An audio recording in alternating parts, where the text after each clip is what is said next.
안녕하세요, K입니다. 저탄고지 다이어트에 대해 아주 자세하게 알려주는 책을 가지고 왔는데요. 이제 우리는 상식을 바꿔야 됩니다. 패러다임을 완전히 바꿔야 돼요. 저칼로리, 무조건 안 먹고 아주 독해야지 할 수 있는 그런 게 아니라 이제는 잘 먹어야 잘 빠진다.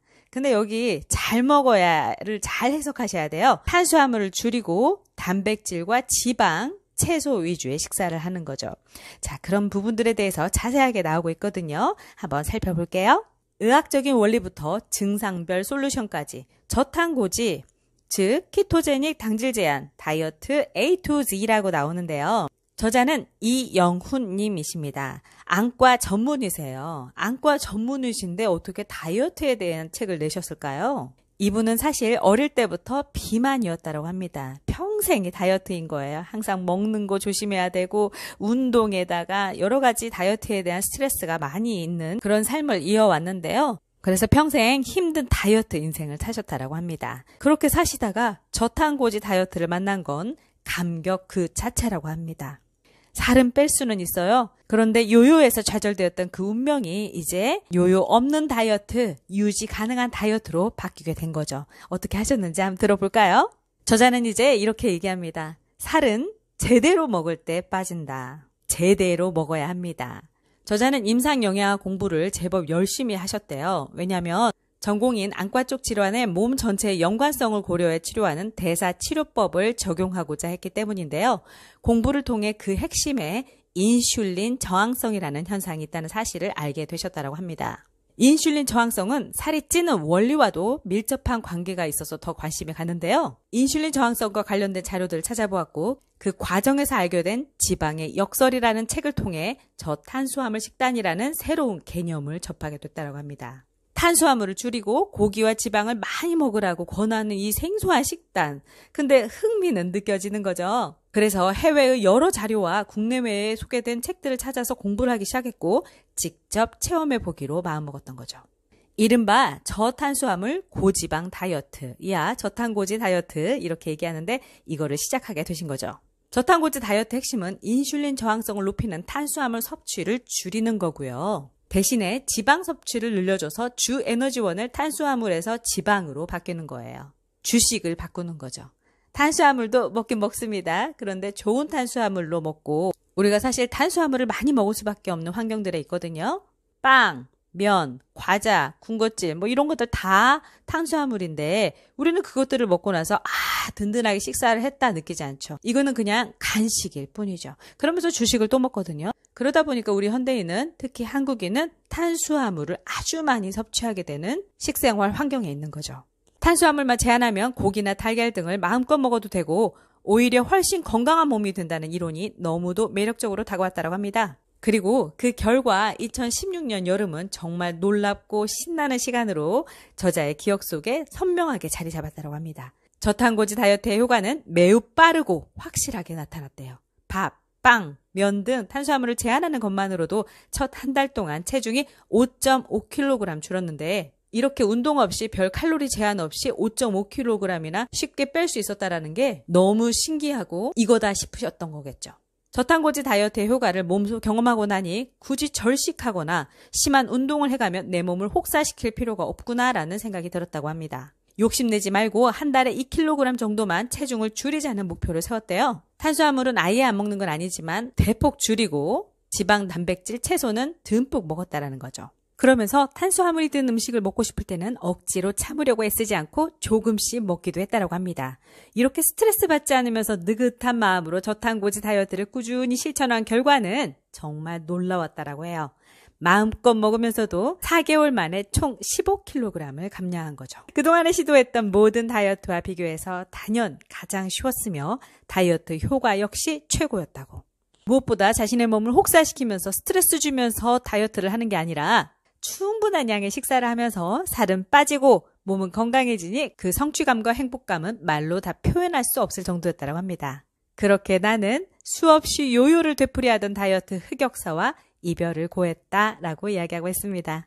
그런데 거기에서 더 놀라운 건 뭐였냐면요. 몸이 이전과 비교할 수 없을 만큼 건강해진 것이라고 합니다. 그것도 체중 감량 효과보다 훨씬 더 크게 느껴질 만큼 대단한 것이었다는 거죠. 저탄고지 다이어트를 진행한 넉 달 정도의 기간 동안 늘 몸에 달고 살던 감기 한 번 걸리지 않았고 수시로 괴롭히던 저체온 증상, 알레르기 증상, 노안 증상이 모두 완화되는 신기한 일이 일어났다고 해요. 또 몸 전체의 염증 수치가 낮아지면서 비염과 여드름 등이 잦아들었고 운동을 하지 않았는데도 근육이 잘 유지되었으며 체력과 집중력도 매우 향상되었다고 합니다. 이뿐만이 아니라고 고질적인 목과 어깨의 통증 및 긴장성 두통이 완화되었고 고민거리였던 탈모 역시 더 이상 진행되지 않았다고 합니다. 혹독한 운동도 하지 않고 처절하게 굶지도 않으면서 식이 조절만으로 이런 결과를 얻었으니 평생을 다이어트 스트레스에 시달려온 나로서는 정말 꿈같은 일이 아닐 수 없었다. 내가 저탄고지 다이어트 전도사가 된 이유가 여기에 있다. 이 좋은 것을 어찌 나 혼자만 알고 있겠는가. 그래서 저자는 이제 이렇게 이야기합니다. 저탄고지 다이어트는 내 몸에 귀를 기울이고 나를 사랑하는 과정이다. 그래서 이렇게 여기 목차를 살펴보면요. 챕터 1은 다이어트 실패는 당신 잘못이 아니다. 우리는 이제 우리의 잘못이 아니라 우리가 잘못 알고 있었던 것들을 잘 교정하고 자신의 잘못된 습관을 교정해 나가는 것이 중요합니다. 챕터 2는 기존의 상식을 뒤집은 저탄고지 다이어트. 처음에는 후폭풍이 엄청나게 심했죠. 2016년에 방영되었던 MBC 스페셜의 지방의 누명을 통해서 굉장히 후폭풍이 있었나 봐요. 그럼에도 불구하고 계속적인 과학적인 증명들이 나오다 보니까 이제는 정말 전문가들도 지방의 누명에 대해서 하나씩 벗겨주고 있습니다. 결국 여러 가지 우리의 문제는 과잉 탄수화물이었던 거예요. 과잉 탄수화물이 살을 찌운다. 그래서 고지가 먼저가 아니에요. 저탄이 먼저인 거예요. 무탄도 아니고요. 저탄인 거예요. 탄수화물을 아주 대폭 낮추는 것. 과잉 탄수화물은 무서운 노화 물질도 만들어냅니다. 비만을 야기하고 비만을 촉진시키고 대사 증후군, 자가 면역 질환 이런 것들로 다 이어지게 하는 거예요. 지방은 호르몬 대사의 핵심이라는 거죠. 우리 몸은 수많은 대사를 통제하는 각각의 스위치 역할을 하는 것이 있는데요. 그게 바로 호르몬입니다. 호르몬이 바로 스위치를 눌러주고 꺼주는 역할을 하는 거예요. 그런데 지방이 바로 좋은 지방이 바로 각종 호르몬이 합성할 때 쓰이는 필수 재료라고 합니다. 우리가 우리 몸에 대해 공부할 때, 또 비만과 다이어트에 대해 공부할 때 반드시 알아야 되는 호르몬이 바로 인슐린 호르몬이라고 예전에 말씀드렸었는데요. 인슐린은 비만 호르몬이죠. 저장시키는 호르몬이에요. 그리고 반대의 호르몬도 있습니다. 바로 렙틴 호르몬인데요. 살 빠지게 하는 호르몬이에요. 렙틴 호르몬이 제대로 작동된다면 과식을 할 이유도 없어지고요. 살이 찔 이유도 없어진다고 합니다. 그런데 우리는 이러한 호르몬의 신호에도 불구하고 계속해서 먹고 또 먹고 계속해서 먹는 인슐린 연중무휴 상태, 만복의 상태를 계속 유지하고 혈당을 급격히 올리는 탄수화물, 단순당 이런 것들을 많이 섭취하면서 호르몬을 교란시키게 되는 거죠. 그래서 비만이 됐다라는 것 자체가 우리의 호르몬이 이제 말을 듣지 않는 거예요. 호르몬이 교란된 상태, 호르몬이 고장난 상태라는 거죠. 그래서 적게 먹어도 살이 찌고 물만 먹었는데도 살이 찐 것 같고 단짠이 땡기고 금방 배고파지고 혈당 수치를 급격하게 올렸다가 훅 떨어지게 하는 인슐린 과부하 상태를 만들어서 결국 인슐린 저항성으로 가는 거죠.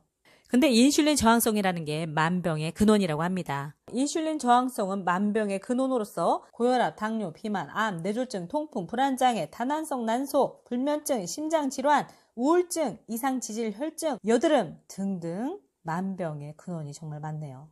인슐린이 증가해서 혈당이 상승합니다. 혈당이 떨어지면서 탄수화물, 즉 당 섭취 욕구가 증가하는 거죠. 욕구를 충족하기 위해 탄수화물을 섭취합니다. 그러면서 인슐린 스파이크가 시작되는 거죠. 혈당이 막 치솟는 거예요.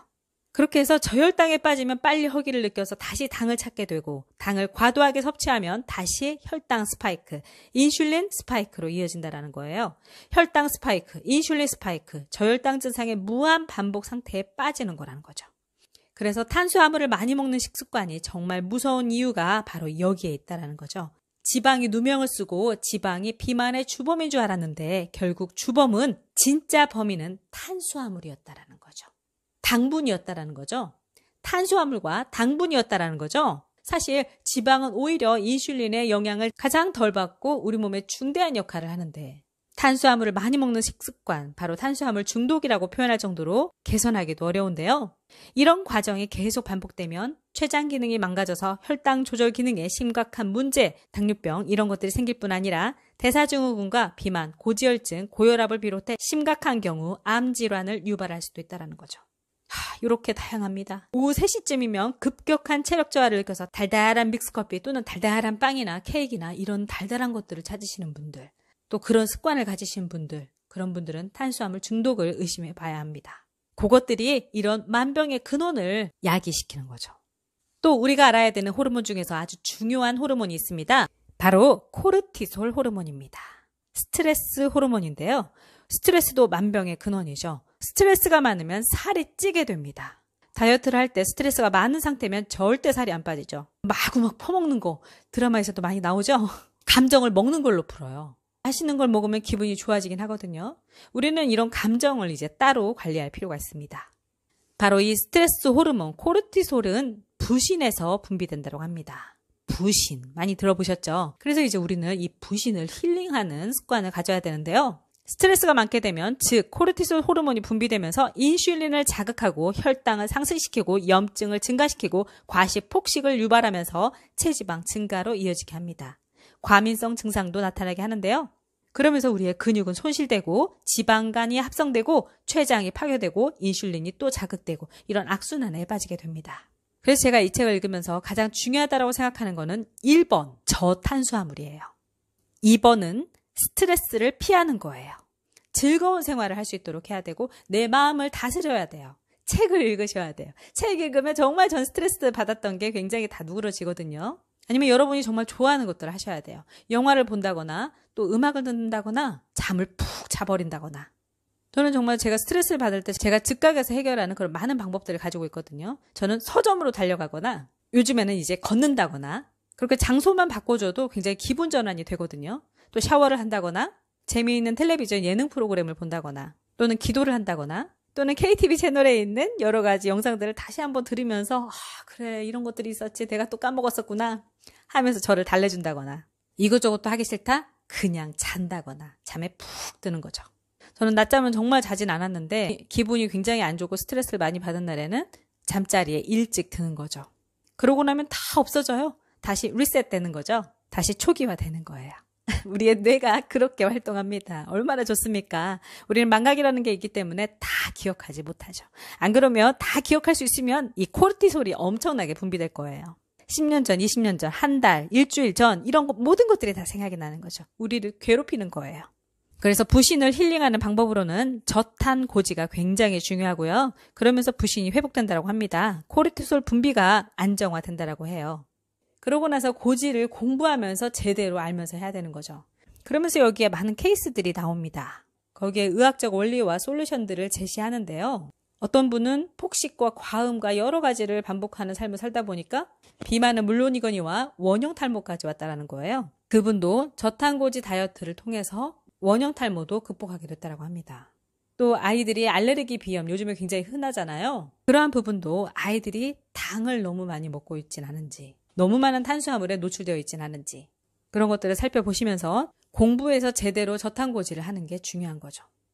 임산부, 수유부, 어린아이, 당뇨병을 가지신 분들, 어떤 지병을 가지신 분들은 의사의 처방하에 하셔야 되는 거죠. 자, 이렇게 해서 챕터 3에는 이렇게 즐거운 다이어트는 없다라고 이야기하고 있습니다. 저탄고지 다이어트 성공의 원칙이 있고요. 저탄고지 공식은 바로 내 몸에 해답이 있다는 겁니다. 남들이 이렇게 했다고 해서 나도 똑같이 다 따라한다? 근데 나한테는 그게 라이프 스타일에도 맞지도 않고 나에게는 잘 적용되기가 어려울 수가 있거든요. 간헐적 단식도 마찬가지, 저탄고지도 마찬가지로 우리는 우리 자신의 몸에 맞게 또 라이프 스타일에 맞게 하나씩 바이오 해킹을 하면서 적용을 해봐야 합니다. 이렇게 했더니 나한테는 맞지 않아? 그럼 그 이유를 알아볼 수 있으면 좋겠고요. 그런 거가 어려운 분들은 자신한테 가장 쉽고 맞는 방법으로 하셔야 되는 거죠. 사실 저탄, 저당만 제대로 하셔도 가장 중요한 단추를 끼우신 거예요. 그래서 이렇게 우리 아이들을 당에서 떼어놓자 하는 부분도 있고요. 참 이런 부분들은 정말 제게도 와닿습니다. 어린아이가 있는 가정이기 때문에 모든 문제는 이 당에서 출발한다는 것을 인식할 수 있죠.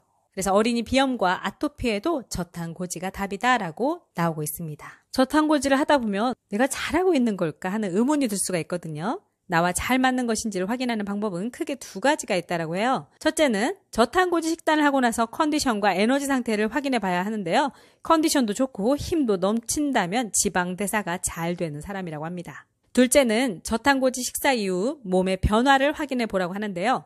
현재의 저탄고지 식단이 자신에게 잘 맞는다면 대개의 경우 생리 정상화, 여드름 호전, 탈모 호전, 피로 감소, 셀룰라이트 감소, 알레르기 호전, 수족 냉증 호전, 긴장성 두통이나 섬유 근육통 호전, 역류성 식도염이나 과민성 대장 증상이 호전되는 것 등등 그런 것들을 체감할 수 있다고 합니다. 근데 저탄고지 식단을 하고 나서 이런 증상들이 호전되지 않고 오히려 악화되거나 계속 컨디션이 좋지 않다면 식단을 되돌아봐야 한다는 거죠. 잘못된 나쁜 지방을 먹고 있거나 부지불식간에 계속해서 먹고 있는 탄수화물, 당이 있다는 거죠. 그리고 어떤 수치들을 통해서 일희일비하면서 스트레스를 받는 일은 없도록 하자라고 합니다. 언제까지 난 얼마를 빼겠어? 이런 숫자가 들어가게 되면 굉장히 스트레스를 또 받을 수가 있거든요. 압박감을 느끼는데 스트레스는 다이어트의 적이고 건강에도 적입니다. 조금 느긋한 마음으로 꾸준하게 하는 것을 목표로 삼아야 해요. 이렇게 해서 챕터 4에는 저탄고지 라이프 스타일이 나옵니다. 할수록 어려운 저탄고지. 그렇게 쉽지만은 않습니다. 할수록 어렵다라고 느껴지거든요. 근데 뭐 저탄고지 뿐이겠습니까? 다이어트도 마찬가지고 어떤 질병들을 치료하기 위해서 계속해서 해갈 때 할수록 어렵다라고 느끼는 거죠. 그리고 공부하지 않으면 자신의 뇌를 이해시킬 수가 없고 좋은 것을 하면서도 또 스트레스를 받을 수가 있습니다. 그래서 사실 공부하는 거 너무너무 중요합니다. 내 몸을 공부하라. 너무 중요하죠. 좋은 책 단 한 권부터 제대로 하는 것 그렇게 시작할 수 있습니다. 그래서 여기에서 단식으로 저탄고지 효과 200% 올리기 이 부분에 대한 얘기를 좀 나눠보고 마치겠습니다. 단식으로 자가 포식 작용을 이끌어내며 우리 몸에 이로운 영향을 주려면 기아와 단식의 차이를 제대로 이해해야 한다. 기아는 starving이죠. 단식은 fasting입니다. 기아는 부득이한 상황으로 어쩔 수 없이 굶는 것이고요. 언제 끝날지도 모르는 상태인 거죠. 그러나 단식은 목적의식을 갖고 스스로 계획해서 굶는 것이라고 할 수 있을 거라고 합니다.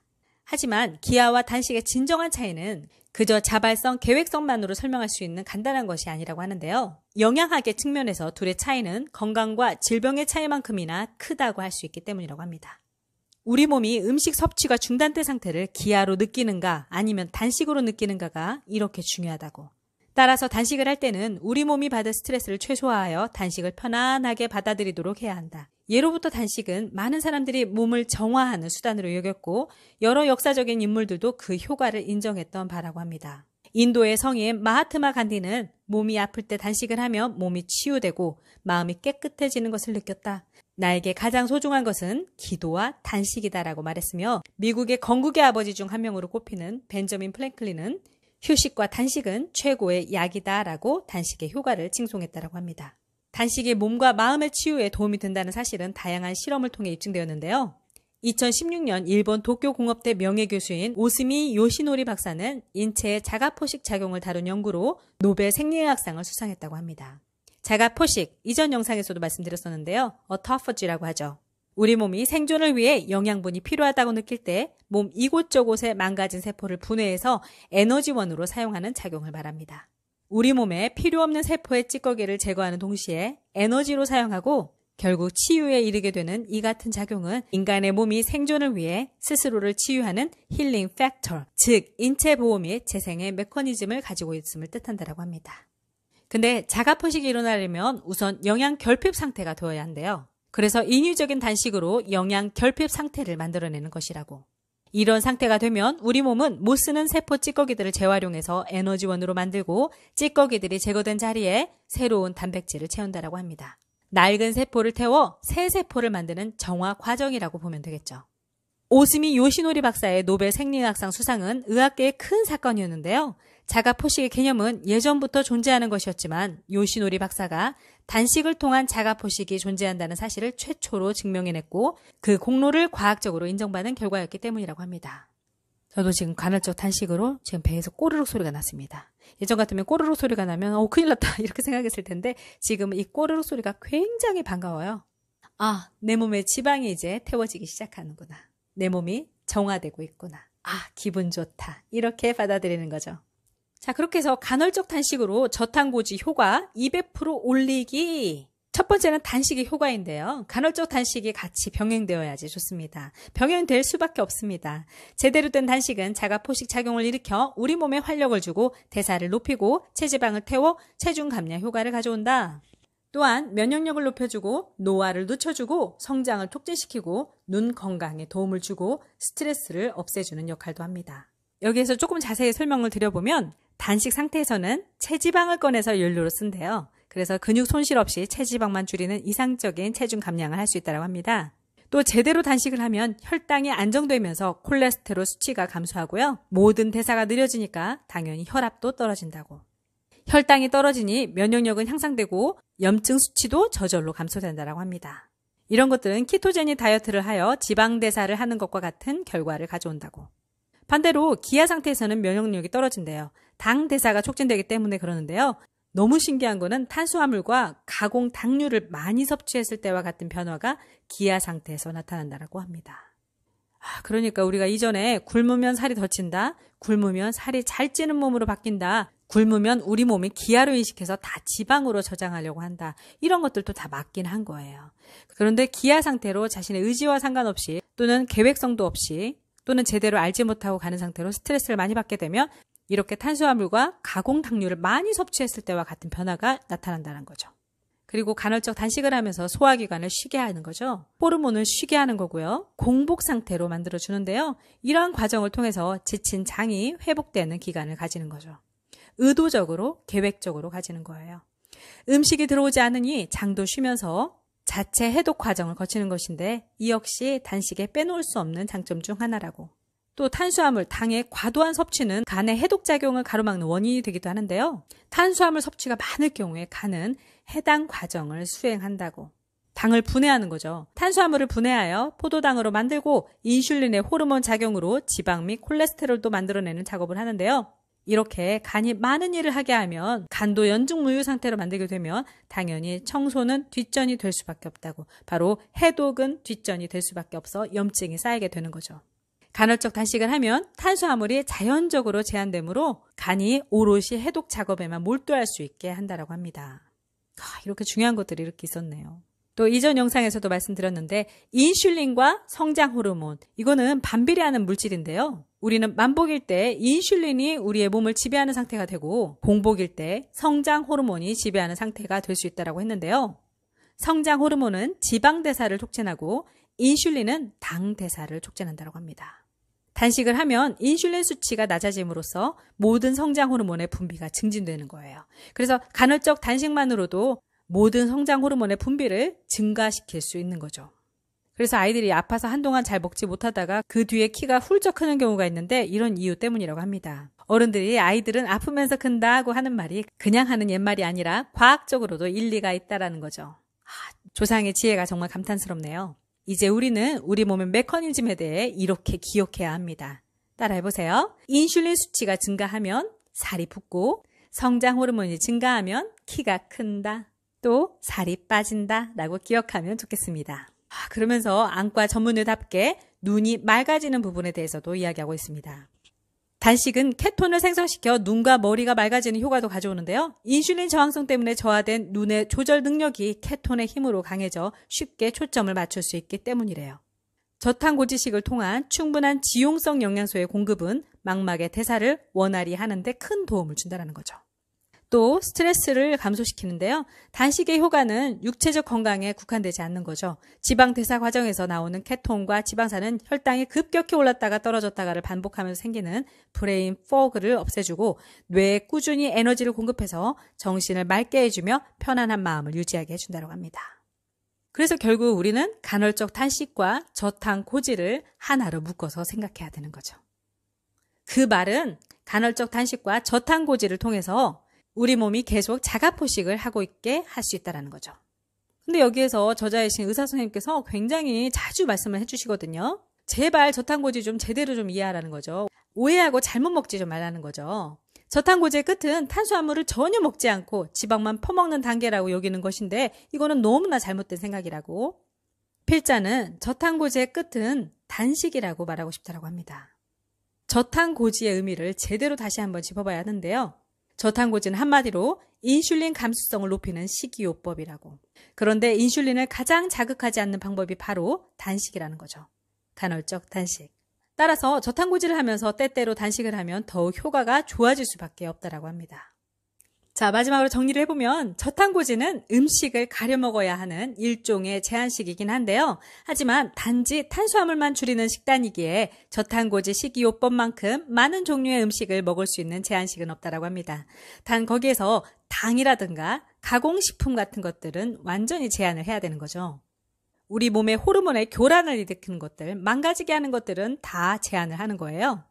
건강한 음식, 클린푸드, 리얼푸드, 제대로 된 식사를 하는 것이 중요하겠고, 그러면서 공복의 시간을 주면서 자가포식을 할 수 있게 하는 것, 우리 몸을 청소할 수 있게 계획적으로 시간을 주는 것, 정해진 시간 동안에만 먹는 것, 또 스트레스 받지 않는 것, 숙면을 취하는 것, 그러면서 몸을 많이 움직이는 생활을 습관화하는 것, 이런 것들이 중요하다고 볼 수 있겠습니다. 저탄고지는 체움과 비움의 미학이다. 맞습니다. 간헐적 단식도 체움과 비움의 미학이라고 볼 수 있겠습니다. 즉 간헐적 단식과 저탄고지는 체움과 비움의 미학인 거죠. 에너지를 채워서 에너지를 발산하는 몸, 즉 지방을 태우는 몸을 먼저 만들지 않으면 저탄고지 식단을 실패할 수가 있다고 합니다.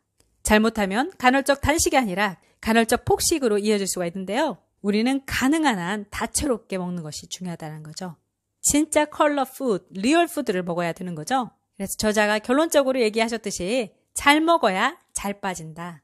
제대로 잘 먹어야 잘 빠진다. 이렇게 마무리할 수 있겠습니다. 이제 우리는 제대로 잘 먹는 방법에 대해서 계속해서 공부해야 하고 계속해서 실천해 가야 합니다. 지금까지 K였습니다. 안녕.